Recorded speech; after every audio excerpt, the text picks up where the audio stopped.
Subscribe करें और दबाएं बेल आइकन ताकि कोई खबर रह न जाए। अस्सलाम वालेकुम नाज़रीन, जहां पर आपको मुल्क भर के मौसम की ताज़ा तरीन मालूमात से आगाह करते हैं। आपको बताएं मुल्क के बेशतर इलाकों में आज मौसम सर्द और खुश्क, जबकि बलाई इलाकों और शुमाली बलोचिस्तान में शदीद सर्द जुज़वी तौर पर अबरआलूद रहेगा। पंजाब, खैबर पख्तूनख्वा के मैदानी इलाकों और बलाई सिंध में शदीद धुंध पड़ने का सिलसिला जारी रहेगा। खित्ता पोठोहार और कश्मीर के अजला में सुबह के औकात में चंद मकामात पर कहर और धुंध पड़ने का इम्कान है। सुबह बलोचिस्तान के बेशतर अजला में भी आज मौसम सर्द और खुश्क, जबकि शुमाली अजला में शदीद सर्द रहेगा।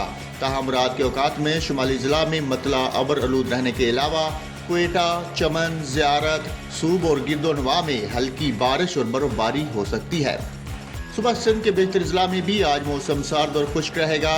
ताहम रात और सुबह के औकात में सक्खर, लाड़काना, हैदराबाद, मंजूदारू और गिरदोनवा में धुंध पड़ने की तवक्को है। सुबह खैबर पख्तूनख्वा के बेशतर अजला में भी मौसम सर्द और खुश्क, जबकि बलाई अजला में शदीद सर्द और जुज़वी तौर पर अबरआलूद रहेगा। ताहम पेशावर, रशकई, नौशहरा, मर्दान, स्वाबी, चारसदा और डीआई खान में शदीद धुंध पड़ने का इम्कान है। गिलगित बल्तिस्तान में भी मौसम शदीद सर्द और मतला अबरआलूद रहने का इम्कान है।